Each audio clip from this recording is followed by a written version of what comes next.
Thank you for your patience, and first I must thank Erin Daly for her hard work in bringing us all together online and here in person. Jessica Blythe and myself are co-instructing this transdisciplinary seminar today. We're very excited to have a panel here to talk about careers in sustainability science. So we'll first start with the land acknowledgement. Brock University acknowledges the land on which we gather is the traditional territory of the Haudenosaunee and Anishinaabe peoples, many of whom continue to live and work here today. This territory is covered by the Upper Canada Treaties and is within the land protected by the Dishwitwaterspoon Wampum Agreement. Today, this gathering place is home to many First Nations, Métis, and Inuit peoples, and acknowledging reminds us that our great standard of living is directly related to the resources and the friendship of Indigenous people. So welcome, everyone. I'm delighted that we also have Kassie Burns and Madison Lepp here today to moderate this session, and they're also our student ambassadors for ESRC graduate programs. So I will now pass over the torch to them to introduce our panelists today. Thank you. Thank you, Marilyn. Before introducing our panelists, we did want to mention that Kristen Palionis was unfortunately not able to join us today, but we'll get started and introduce our first panelist, who is Edward Anyan. Edward is an audit professional specialist with the Office of the Auditor General of Canada. As a performance auditor with the Office of the Auditor General of Canada, he works as a subject matter expert on legislative audits, which include most federal departments and crown corporations that are tabled in Parliament. Jillian, which is here with us in person, is a research technician at Bani Research and Innovation Center. Jillian collaborates with a multidisciplinary team of researchers to identify knowledge gaps and conducts research trials in urban forestry, greenhouse production, climate change resilience, and stormwater management. She aims to provide evidence-based solutions that can be applied by their industry partners to improve current practices and address ongoing challenges. And our next panelist is Brooke Kapeller. Brooke works as the program coordinator at the Bow River Basin Council in southern Alberta. In this role, she gets to combine her scientific and technical skills with her passion for community building to develop innovative solutions to water management in the Bow Basin. The main project she is working on right now is the State of the Watershed Report, working with partners across the watershed to understand and report on conditions of the environment across the basin. And then Bani Maini is a Master of Sustainability graduate from Brooke University, where she focused on marine conservation. Since then, she has worked at the intersection of marine science, policy, and management. She has worked at Canadian Parks and Wilderness Society, or CPAWS, for 2 years, where her role involved research, communication, and collaboration on marine conservation issues. So we are so fortunate to have our guest panelists here with us today, and we can't thank them enough for taking the time to be here. We truly appreciate it. Before we get started with the Q&A, I would just like to go over the format of it. So Maini and I have a total of 5 questions to ask our panelists, and have allotted 10 minutes of response time for each one. Due to the timing, we likely will not be able to hear from everyone on each question, but we might expect 2 to 3 responses. With this in mind, we're asking the panel to ask or answer questions that relate with them, and indicate this by raising your hand, and we can call upon you then. At the end of the session, we have about 15 minutes for any audience questions, and we ask our online participants, if we have any, to type them into the chat, and we can address those at the end. So, without further ado, I'll pass it to Maddie, and she can ask her first question. Yeah, so we'll start with question 1. What activities, opportunities, or resources did you choose to engage with as a graduate student And how did these activities, opportunities, or resources influence your transition to the workforce? This could be, for example, an RA position or co-op experience. Jillian, you want to take the first one? So I remember when I was in the program, it's really overwhelming because there's a lot of opportunities and you obviously want to do all of them because you're passionate about it. I think the best piece of advice is just to make sure that it aligns with your end goal, whether that be your passion for your research topic or what you want to do in terms of your career. So for one of the courses we did, we had a course project with Bani Research and Innovation, which is where I work for now, and they were working on a similar research project as my master's.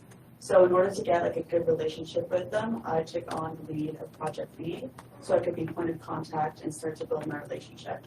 And then once they saw my work through that course and I was into my co-op term, I reached out to them because I already had that relationship through emails and asked if I could get a position to work for them for my co-op. And then ever since I've just kind of held on. So that's how I got my current job. Thank you, Jillian. Do any of our virtual panelists want to take a go at this question? I can go. Yeah, so for me, I think it was a mix of everything, like that shifting to making this experience a holistic one. So I had a very dense RA position with Ryan, Julia, and Sherman, and it involved like looking at a lot of data and doing qualitative analysis.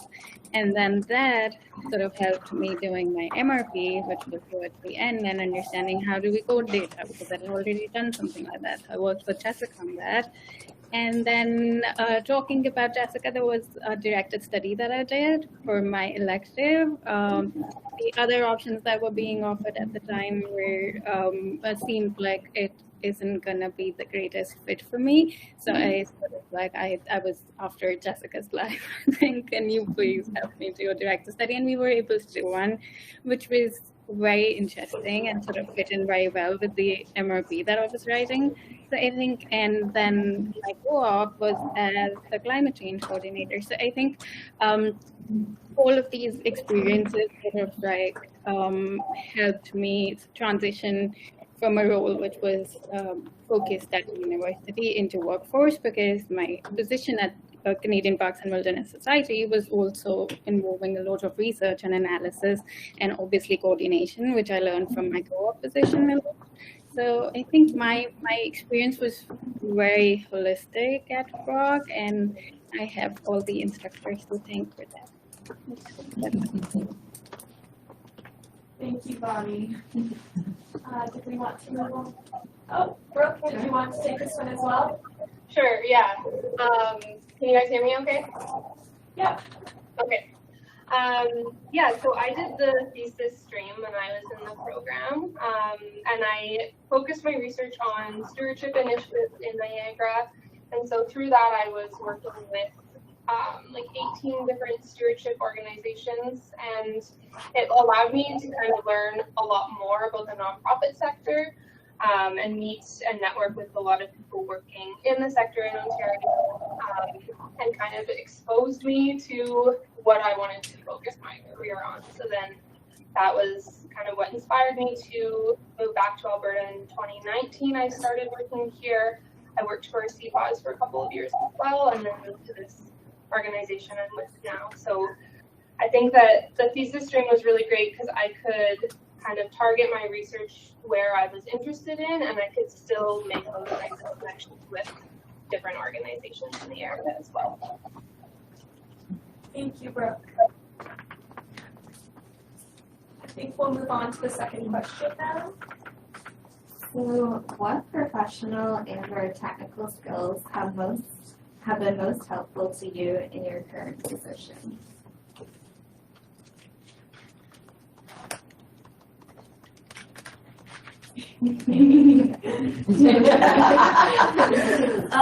Yeah, so our performance at my current job, we get based off of 3 different skills. So technical, project management, and teamwork. And so I would say building off of those, one thing, especially with science and designing experiments and doing trials, is you have to be really patient when it comes to learning, you're going to be using really high-tech equipment. So just asking all of the questions and knowing that it's okay to ask questions, they want you to. And then also just knowing that things are going to go wrong. You're probably going to change your methods. Things are going to arise throughout the process, but that's science, and that's kind of the beautifulness of it. I mean, every time you think you have a mistake, it's actually just a learning experience, and it just takes your solutions and your methods and your innovations that much further.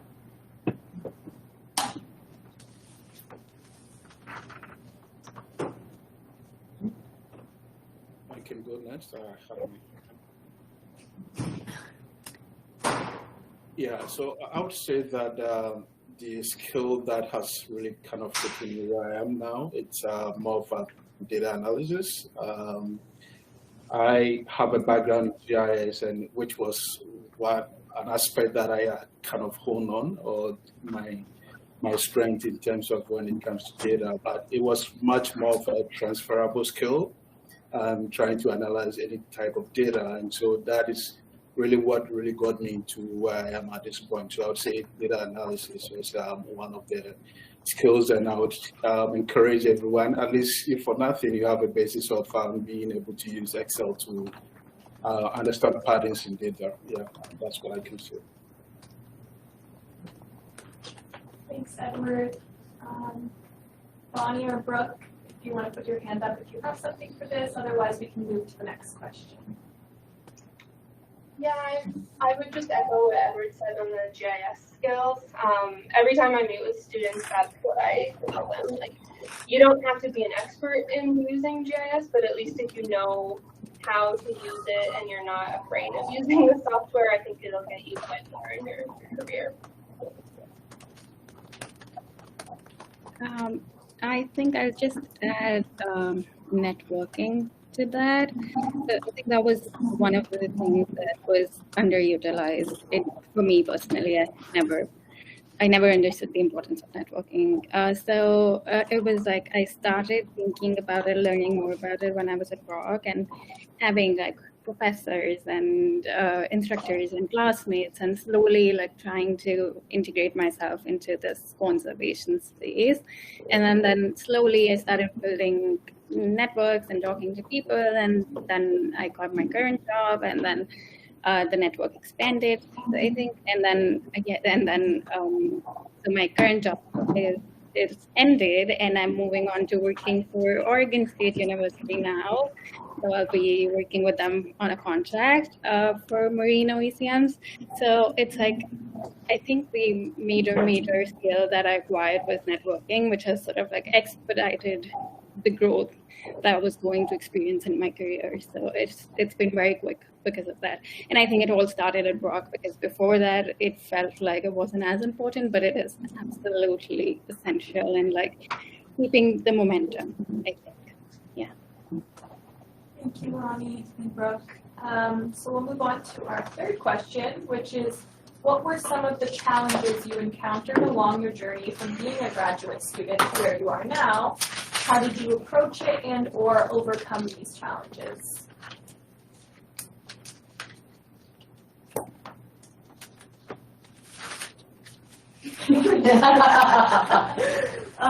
Yeah, I think a big challenge that I honestly still deal with today is imposter syndrome, and feeling like I shouldn't be with like all these super smart people that are around me on my team. But you just have to remember you're there for a reason, you got the opportunity for a reason, and you definitely have skills that attribute to what makes your team so successful. I think another thing for me coming out of academia into industry was language. Like they would ask me to do a literature review, and I'm giving like a full essay, and they're like, no, you have to kind of like know how to almost advertise your key findings to your client and to know what they want, and then just working with shorter timelines. You might get a literature review that's due in a week, and just knowing that, you know, don't think I have to go find like 100 articles and all find like one point. Just find a few that are really, really essential to your project, and kind of just narrowing the scope on a lot of things so it's manageable for you and you don't get overwhelmed. Anyone from our virtual panelists? Yes, I can go. Yeah, so I would say I would say the challenge was letting go of what you know and leveraging on, stepping into the unknown. And I'm making this reference because when it came to my MRP, I was much more focused on doing something related to GIS, but thanks to my supervisor, Marilyn, Professor Marilyn, I was able to kind of take a leap of faith and just go to a different space that I wasn't comfortable with. And I remember that I had to even learn how to use Vivo within a short period of time for my MRP. And I would say that it's a good thing to try to move from what you know to a space that you may not be uncomfortable, which may really enhance what you already have. And so there's an opportunity for me to overcome that stress. Yeah.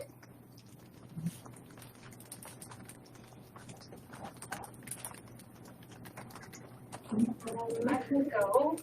I would say a big challenge for me in kind of working on my thesis and also working. So I moved back to Alberta and I was working full time while I was writing my thesis. And so a challenge that I had to overcome was kind of defining what is possible and setting realistic expectations for myself. I'm the type of person that likes to take on everything, and I'm so passionate about my work and my research that I wanted to just do it all.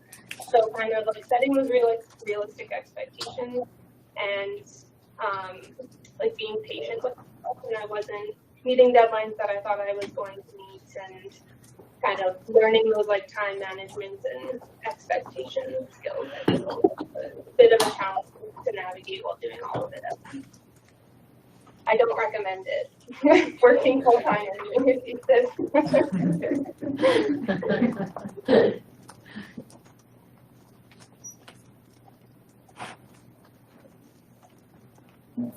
I think we can move on to the next, or go ahead, Bani.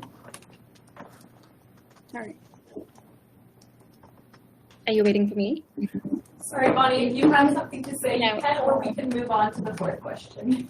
Oh no, so just like quickly, I just wanted to echo what Jillian said. It's the same issue with me, like having so much, like there's so much research, but I only need so much. That was a huge adjustment. So yeah, so that was very difficult in the beginning. And just one more thing about while at university, there's so much cohesive learning that's going on, different courses, and you can be creative, understanding one course through the lens of another. But work world is very different. So in terms of like, it's not as cohesive, it's in packets. You're doing a project, you learn something, and before you know it, it's ended, or before you know it, it's changed completely, entirely. So there needs to be a lot of flexibility in terms of like how much you take, like how much you soak in from a particular project.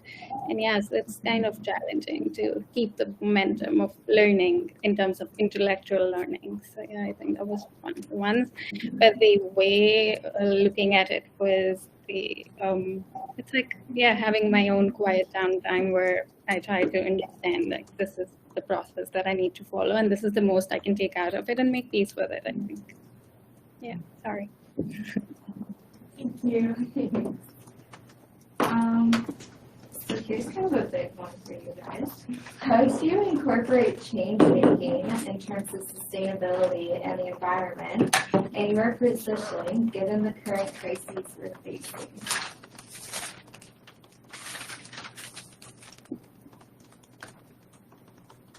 I can start so Jillian doesn't have to.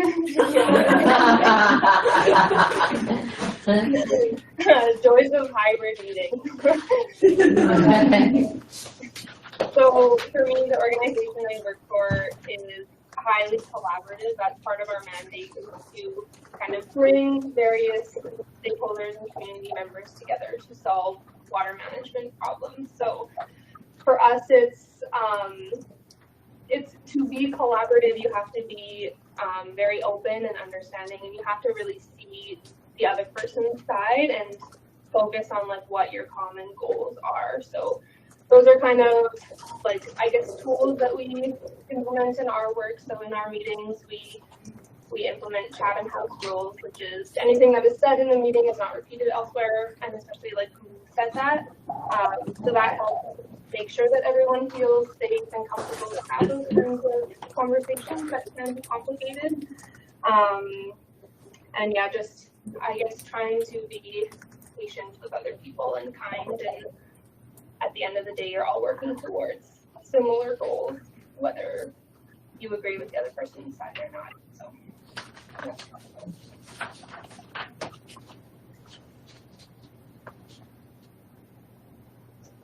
I can go next. Yeah, so for me, I'm lucky to find myself in the office I am now, because SDGs are kind of lens that we use in every single audit, whether it's environmental related or any other audit. It's one of the key areas that we look at in terms of risk related to sustainability and environment. And so I'm really lucky because it gives me the opportunity to kind of leverage what I learned from the program, and knowing that it's an opportunity for us to look at a specific issue, though it's not much related to is there for us to check if government is really going in that direction that they have pledged or promised, because they have indicators, they have impact that they've signed in terms of how they are mitigating the climate issues and all that. So it's really an opportunity for me. And we have a whole department of that really look into environmental and sustainable development. So it's really an easy aspect for me. But again, I work in different audits, and would always want to allow other people in terms of that transdisciplinary knowledge, allowing others to also see from different perspectives. So it's an advantage for me in this kind of. Thank you. Thank you.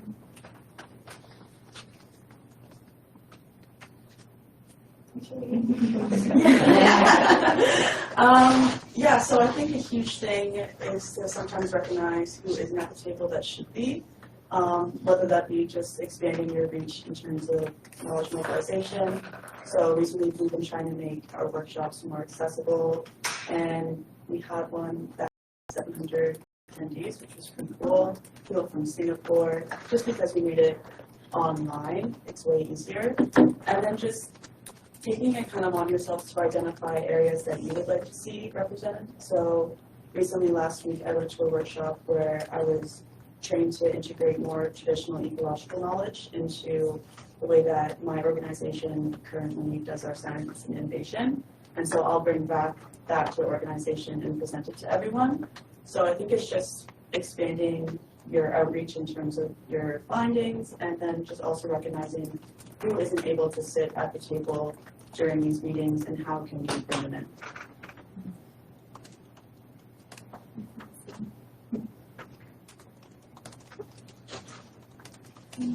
We can move on to the last section here. So we have asked you to give a final message or piece of advice you want to share with the current graduates with regard to launching their careers in sustainability science.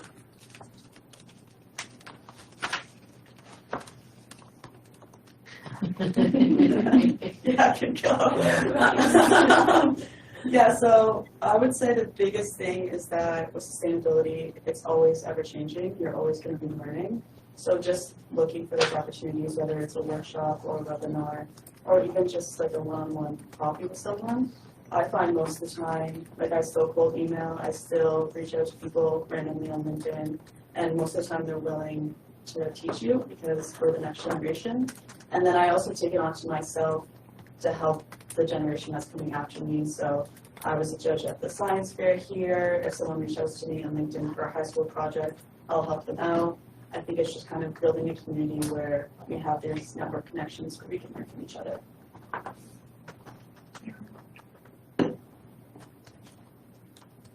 I can go next. Yeah, what I would say is that the field is much broader than or bigger than we can imagine. And usually when we talk about sustainability, people would just look at the environment aspect and all that, but even in the banking industry, these are things that are being done. When I was kind of researching other industries that this can be used, whatever we are learning. And you'll be amazed the kind of department that people are working in looking at these SDGs and beyond. For example, if you think about sustainability accounting standard boards and all these financial institutions, there's this website that I was kind of taking courses whilst in school. It's called the Task Force on Climate-Related Financial Disclosures.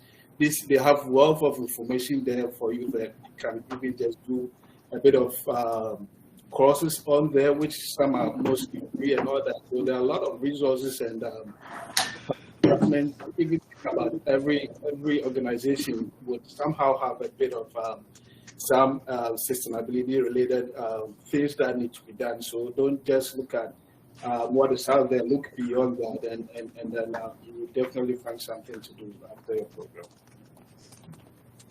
Thank you, Edward. I can go next. I think my main piece of advice would be to figure out what it is that interests you and then seek out opportunities to volunteer with organizations that are doing work that you're passionate about. I think that that's a really great way to network and meet people in the field, as well as get some hands-on experience, and it's really fun. If you're having fun with people and working on a project together, I think that's a much more effective way of networking and making those kinds of connections. I have a couple of things. So I think it's networking is the best before, and Brooke mentioned just now, so it's super important.